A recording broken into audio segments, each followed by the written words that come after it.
Hello student, कैसे आप लोग? उम्मीद करता हूं आप लोग ठीक हो गए। आपका मेरे यूट्यूब चैनल संजीव ज्ञान गुरुकुल पर स्वागत है। आज मैं आपको क्लास 10 के गणित में सांख्यिकी चैप्टर का प्रश्न मिली 14.1 का प्रश्न 3 सॉल्व करके समझाऊंगा। इस क्वेश्चन को मैं आपको बहुत ही आसान है, इसी पे मैं स्टेप बाय स्टेप समझाऊंगा ताकि आप सभी स्टूडेंट को इस प्रश्न का अच्छे प्रकार समझ में आ जाए। ठीक है, और यदि आप वीडियो आपको पसंद आए तो प्लीज मेरे वीडियो को लाइक शेयर कर दीजिएगा, और यदि आप वीडियो पर नए आए तो सब्सक्राइब बटन प्रेस कर बेल आइकन प्रेस कर ऑल पर क्लिक कर दीजिएगा ताकि हमारी हर पहले आने वाली वीडियो का नोटिफिकेशन आपको सबसे पहले मिले। ठीक है, और प्रश्न 3 सॉल्व करने से पहले मैं आपको एक बात कर दूं कि इस वीडियो का पूरा अंतर देखिएगा, बीच में कभी स्किप मत कीजिएगा, नहीं तो आपको वीडियो में प्रश्न का हल अच्छी बात समझ में नहीं आएगा। ठीक है, और यह प्रश्न परीक्षा की दृष्टि से आपके बहुत ही महत्वपूर्ण है क्योंकि यह प्रश्न अधिकतर कोई ना कोई साल पूछा जाता है। ठीक है, तो इस प्रश्न को अच्छा समझिएगा। ठीक है, तो देखिए प्रश्न 3 क्या कराने में लिखित बंटन एक मोहल्ले के बच्चों के दैनिक जेब खर्च दर्शाता है।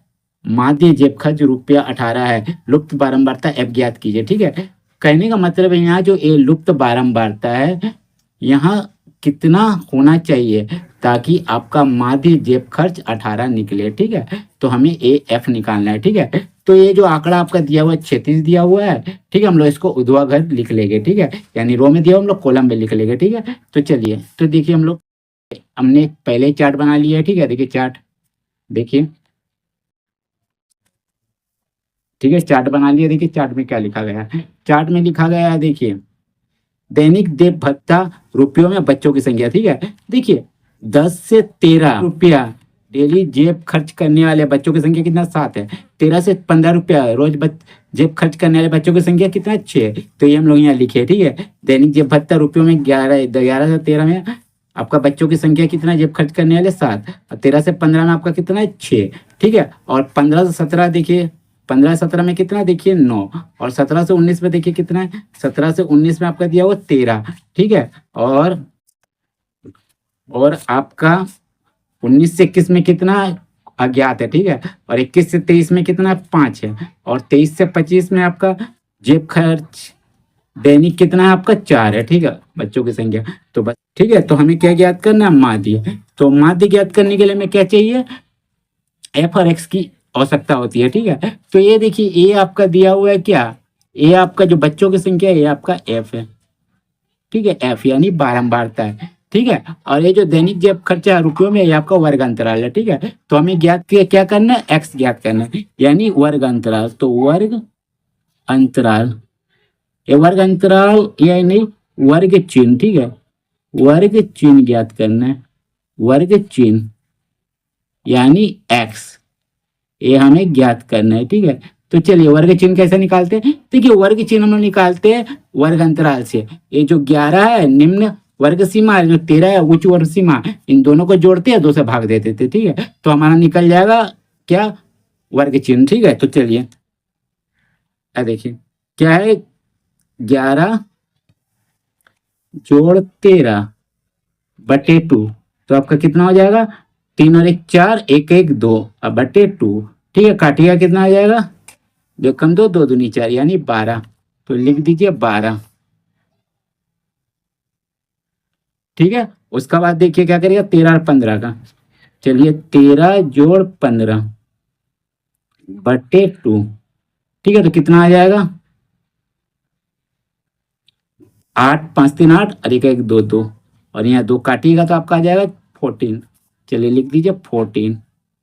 ठीक है, उसका बाद 15 17, 15 जोड़ 17 बटे 2, तो जोड़िएगा तो आपका आ जाएगा 7 5 12 का 2 आदमी बचा 1, 1 और 1 2, और 1 3 और 2 काटिएगा तो आपका आ जाएगा 2 कम 2, 1 गया 2 6 12 यानी आपका 16।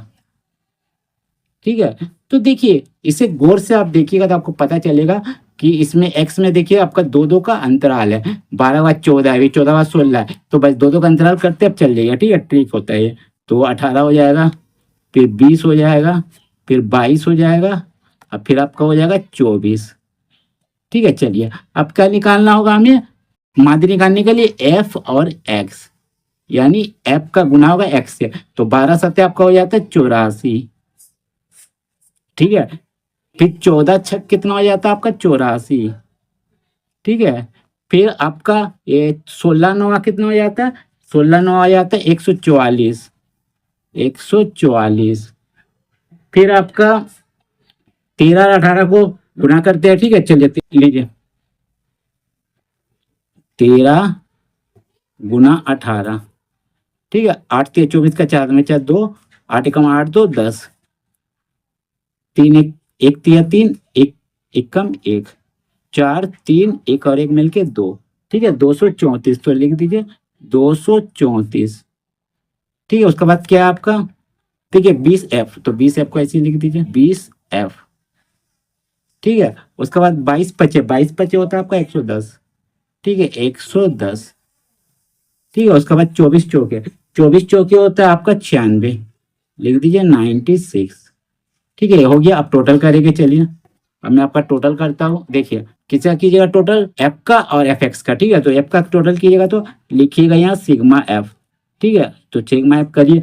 चलिए कैसे जोड़ेंगे, देखिए 5 4 9 9 3 12, 12 9 21, 21 6 27, 27 7, 27 7 34, 34 का 4, हाथ में बच्चा 3, ठीक है। 1 और 3 आपका मिलकर हो जाएगा 4, ठीक है। और ये जो एफ है इसको हम लोग अलग जोड़ेंगे, जुड़ेगा नहीं बोलकर इसको अलग रखेगी, ठीक है। चलिए अब इसका जोड़ेंगे, किसका, सिग्मा एफ एक्स। चलिए देखिए 6 4 10, 10 4 14, 14 4 18, 18 4 22, 22 का 2, हाथ में बच्चा 2, ठीक है। उसके बाद 9 और 1 10, 10 3 13, 13 4 17, 17 8 25, 25 8 33, 33 और 2 35 का 5, हाथ में बच्चा 3, ठीक है।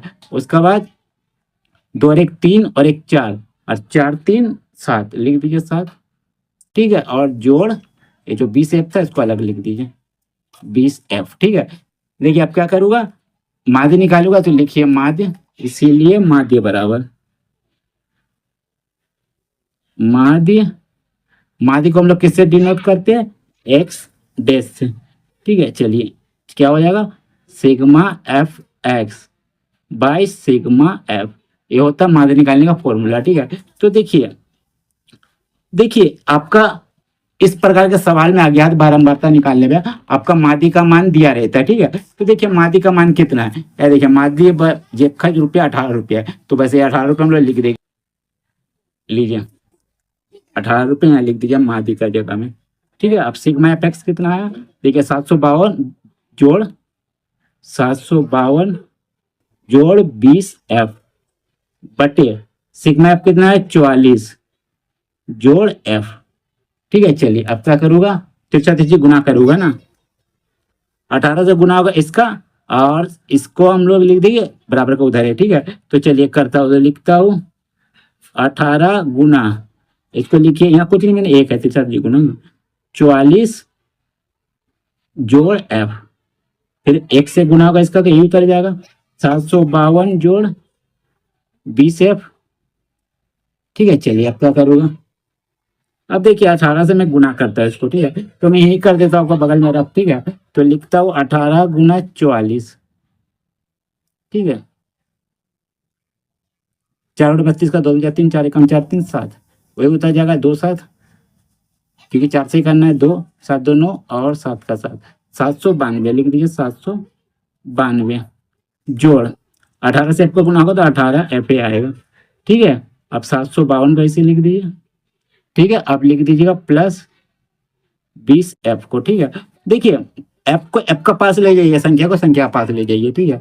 तो चलिए मैं वही करता हूँ, लिखता हूँ 18F बराबर के इधर प्लस में 20F बराबर के इधर आ जाएगा तो माइनस 20F, ठीक है। फिर 752 को ये रहने दीजिए, इधर आपका प्लस में 792, 792 पहले कुछ नहीं प्लस है बराबर को जाएगा तो आपका माइनस आ जाएगा 792, ठीक है। चलिए अब क्या करूँगा, अब देखिए घटा होगा, 20 से 18 घटा तो आपका 2 आ जाएगा, F बड़ा क्या है 20, उसका पहले माइनस है माइनस।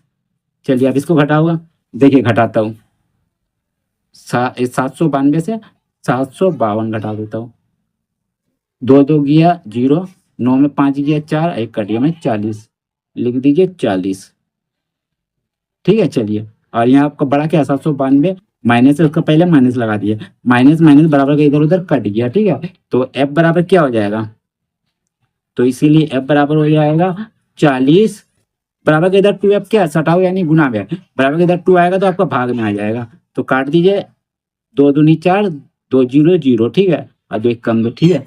चलिए, तो आपका आंसर कितना आ गया, इसीलिए एफ बराबर 20 रुपया। ठीक है, ये हो गया आंसर। ठीक है, तो लिख दीजिएगा अतः लुप्त बारंबारता वार्ता एफ बराबर 20 रुपया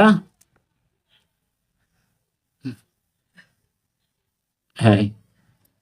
ये हो गया आपका आंसर। ठीक है, चलिए, तो उम्मीद करता हूँ आपको मेरा ये वीडियो पसंद आया होगा। यदि आपको मेरा ये वीडियो पसंद आया तो प्लीज मेरे वीडियो को लाइक से सब्सक्राइब कर दीजिएगा, और यदि आपको वीडियो समझने में कोई कष्ट हो तो मुझे कमेंट कर सकते हैं, और यदि आपने इससे पिछले देखा वीडियो नहीं देखा तो हमने डिस्क्रिप्शन के प्लेलिस्ट पे जाकर देख सकते हैं। ठीक है, तो फिर मिलते हैं एक नए वीडियो के साथ। धन्यवाद।